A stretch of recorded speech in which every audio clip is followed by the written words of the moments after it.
Paithani silk sari नेसण्याची सोपी पद्धत या व्हिडिओमध्ये पाहूया। हाईट नुसार साडी गोल कमरेवर टक करून घ्यायची। त्यानंतर साडीचा एक गोल राऊंड घेऊन पदर प्लीट्स बनवायला घ्यायच्या। फुल जरी वर्क आणि सुंदर डिझाईन वर्कचा बॉर्डर असेल तर ब्रॉड प्लीट्स देखील छान दिसतात। त्यामुळे येथे बॉर्डरच्या मापाच्या सर्व प्लीट्स बनवून घेत आहे। सर्व प्लीट्स सेट झाल्यानंतर अशा प्रकारे खाली एक पिन लावायची। अशी पिन लावल्याने प्लीट्स निसटल्या तरी परत करायला लागत नाहीत। नंतर अशा प्रकारे थोड्या थोड्या पोर्शन मध्ये सर्व पदर प्लीट्स बनवून घ्यायचे आहेत आणि पदराची लेंथ पाहून सर्व प्लीट्स शोल्डरवर पिनअप करायच्या।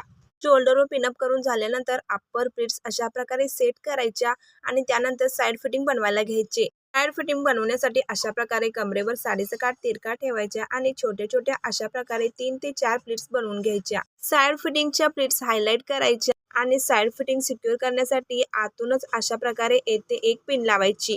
त्यानंतर कमर प्लीट्स बनवायला घ्यायच्या। कमर प्लीट्स या मोठ्याच आकाराच्या बनवायच्या आणि फायनल लुक तुम्ही पाहू शकता किती सुंदर दिसत आहे साडी। व्हिडिओ आवडल्यास लाईक